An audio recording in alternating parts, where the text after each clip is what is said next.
está concitando mucha atención a nivel de la América Latina, en los Estados Unidos, en los organismos internacionales, es lo que van a hacer los países post-COVID para tratar de retornar un poco de sostenibilidad a sus finanzas públicas. Estados Unidos ha comenzado. Hemos visto programas de expansiones monetarias y fiscales sin precedentes en la historia de ese país.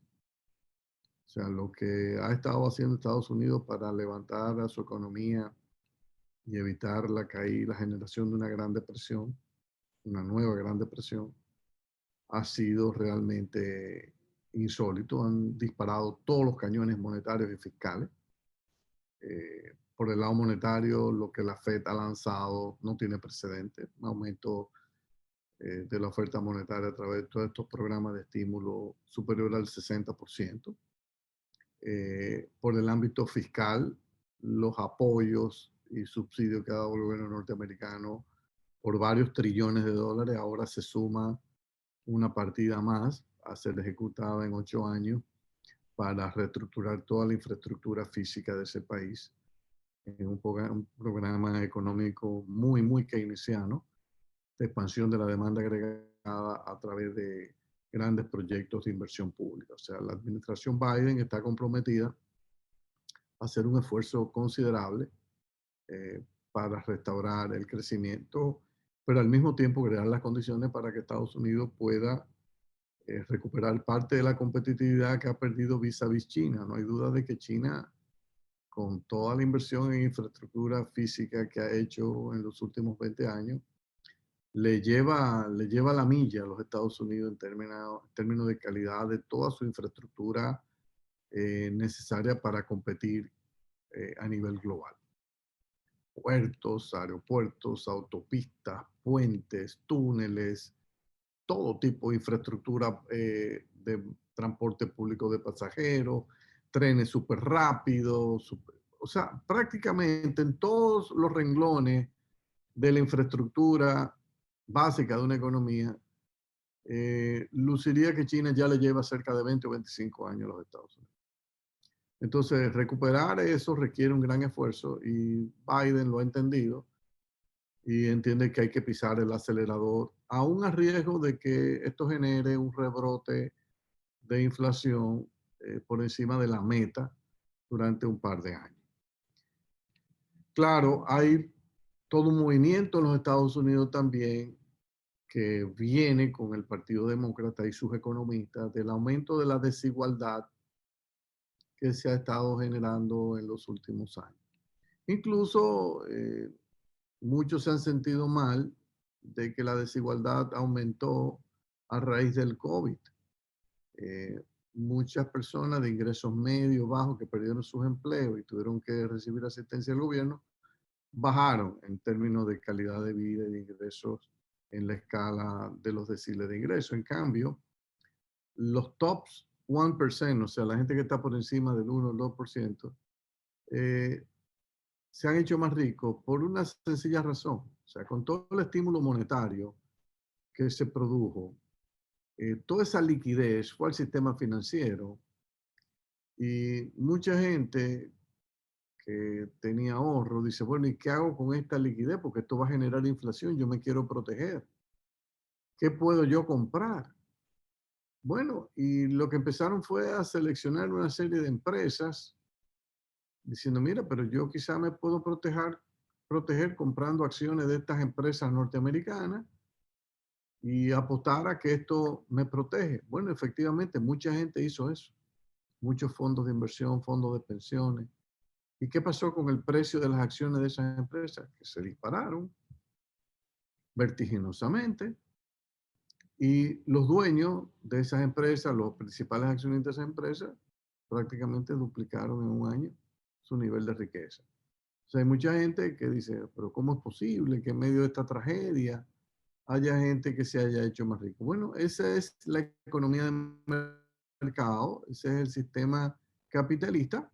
Cuando se producen este tipo de distorsiones, como la que generó el COVID, que obligó a una expansión monetaria, En vez de que los precios internos subieran, y no subieron porque no había demanda suficiente, lo que subió fue, a medida que la gente se protegió, subió el precio del oro un poco, que benefició a República Dominicana, pero también subió mucho más el precio de las acciones de una serie de empresas que la gente entiende que son empresas que van a durar por lo menos 20 o 30 años más teniendo éxitos económicos, buenos beneficios.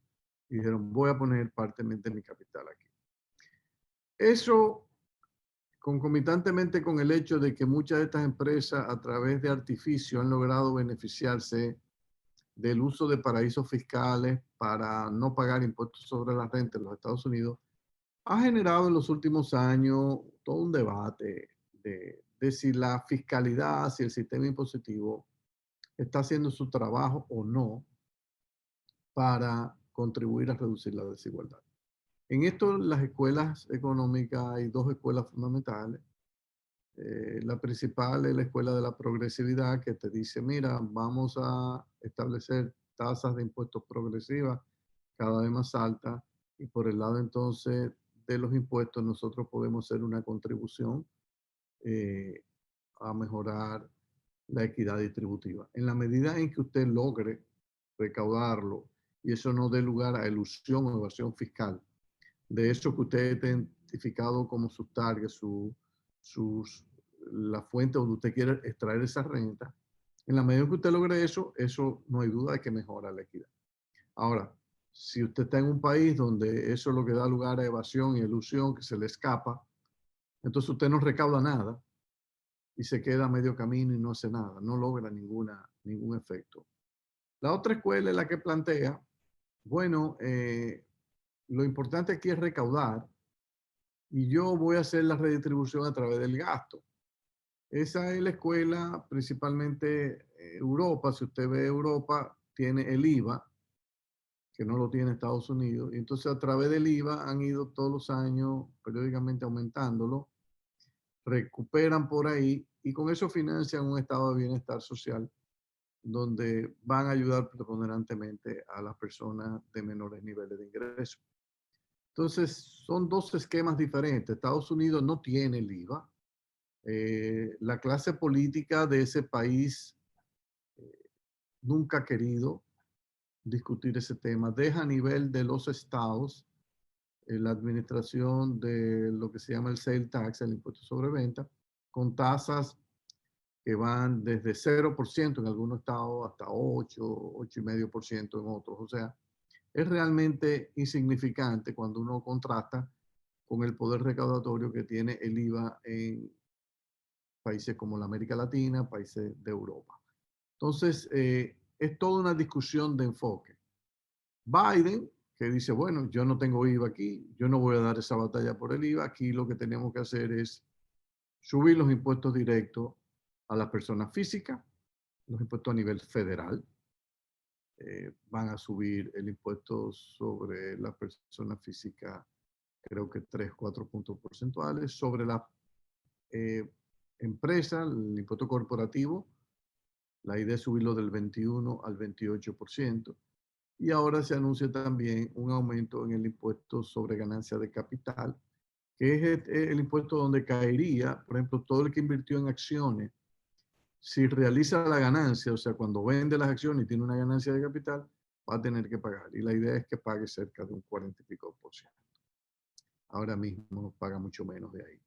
Entonces, eso está generando mucho ruido en los mercados bursátiles en los Estados Unidos en los últimos días. Pero esto era previsible para un país donde la discusión del IVA prácticamente es nula. A Estados Unidos le caracterizan dos cosas en su sistema impositivo. Un IVA inexistente, que no lo tiene, y tiene impuestos sobre los combustibles de los más bajos del mundo. Entonces, descansa muchísimo en la tributación directa.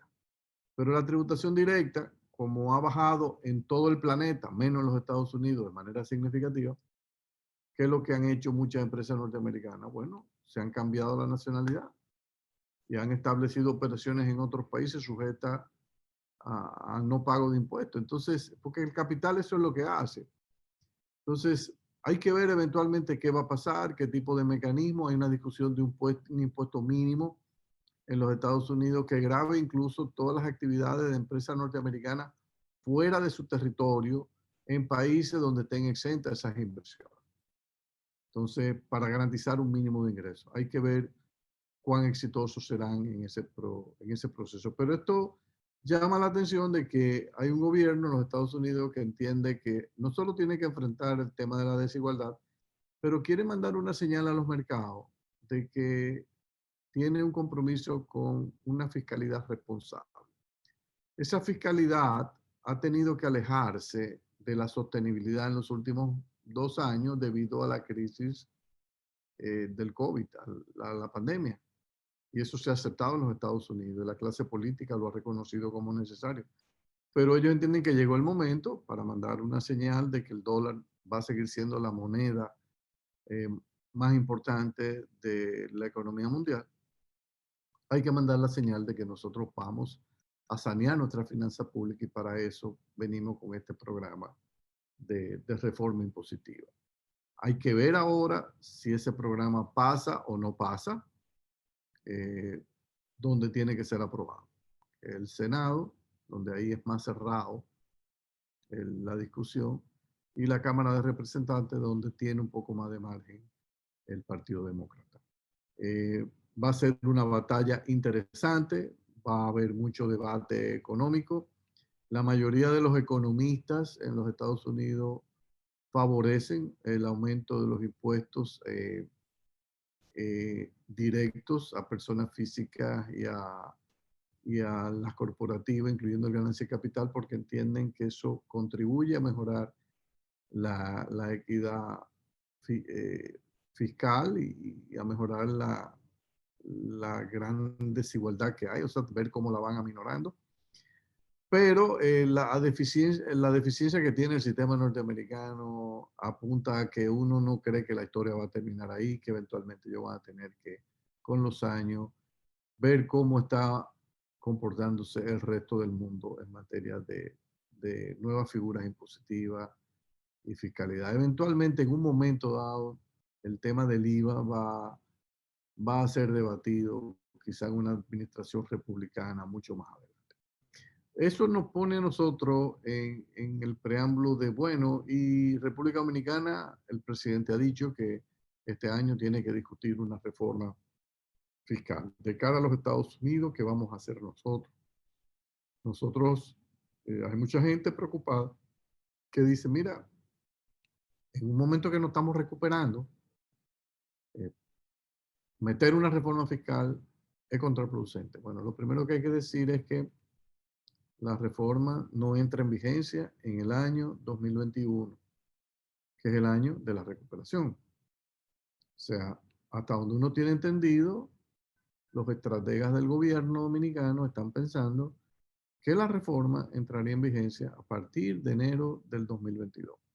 Ellos no han dicho qué porcentaje de la reforma entraría en vigencia a partir de enero del 22, qué porcentaje de la reforma podría entrar en vigencia en el 23 y así sucesivamente. O sea que yo creo que es incorrecto uno adelantarse a criticar algo que todavía desconocemos. Yo pienso que al gobierno hay que darle el beneficio de la duda y asumir que van a tener prudencia en el diseño de una reforma que todos debemos estar conscientes de que es necesaria.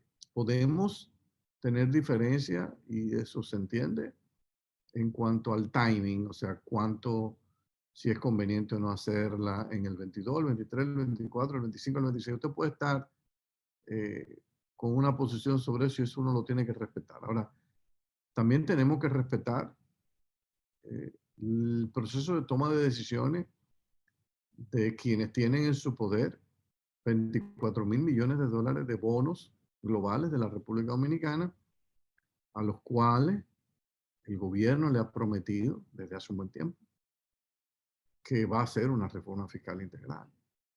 Si usted a esos bonistas le dice ahora, no, mira, nosotros hemos evaluado esto, nosotros creemos que esto lo vamos a tener que dejar para después del año 2024, bueno, yo pienso pienso que si esa es la señal que vamos a enviar, es una señal altamente peligrosa porque es un mensaje que podríamos estar dando a los bonistas de República Dominicana de que este es el momento de abandonar el país. Cuando decimos abandonar el país es soltar la deuda dominicana, eh, venderla en el mercado secundario a lo que den, porque aquí no va a haber reforma. Entonces eso es algo que los sectores empresariales, los sectores industriales, los sectores financieros, los sectores gubernamentales deben tener muy en cuenta, porque nosotros a las calificadoras de riesgo y a los bancos de inversión le hemos dicho en reiteradas ocasiones que la reforma va en el 2022. Nosotros podríamos tener margen de maniobra para decir, mira, va en el 22, pero va una primera parte adelante, dependiendo de cómo avance este proceso de vacunación, cómo avance la recuperación, y la otra parte la vamos a soltar en el 23.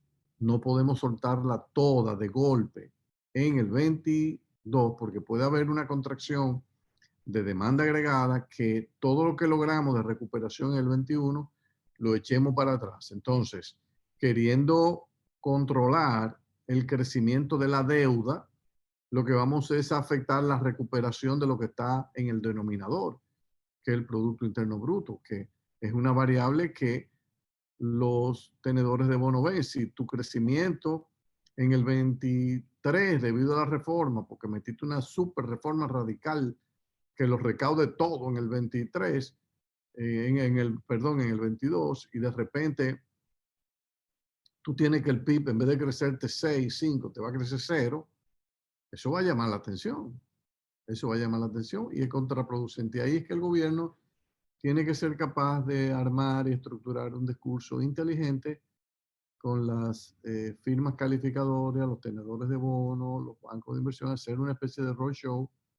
Ese roadshow que no se ha hecho para la colocación de los bonos últimamente, quizá va a ser necesario ya septiembre, octubre, cuando se tenga una información más clara de lo que quiere hacer el gobierno, que se prepare un roadshow físico, que le den la cara a los que van a vender la reforma, a los tenedores de bonos y que puedan hacerlo, por ejemplo, en New York, una presentación abierta, donde expliquen qué es lo que se va a hacer en materia fiscal. Eso daría una señal de apertura muy positiva para el país y en su contacto con los tenedores de bonos. Sepamos que esos tenedores de bonos han sido los grandes aliados del crecimiento que ha tenido este país en los últimos años. Sin esos bonistas, la situación para nuestro país hubiese sido sumamente difícil.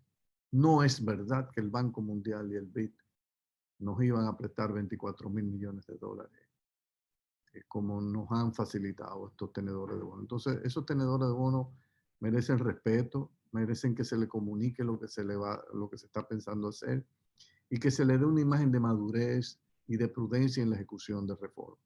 Entonces, es una exhortación que uno le hace al gobierno, al equipo económico del gobierno, que ponderen esta posibilidad de tener estos contactos, primero grupal, con una gran cantidad de tenedores de bonos que podrían asistir, la mayoría están en New York y podrían asistir, unos incluso participarían por Zoom, pero la mayoría posiblemente ya con una vacunación masiva que está teniendo lugar en New York y en Estados Unidos, estarían ready para participar activamente y conocer a los hacedores de política de República Dominicana. Pero esta es la recomendación que uno hace, no detenerse en el diseño de la reforma, continuar con el diseño y si es posible, dependiendo de la coyuntura, que decidan si la dividen o no en dos partes, una para entrar en vigencia en el 22 y una para entrar en vigencia en el 23. Hasta la próxima.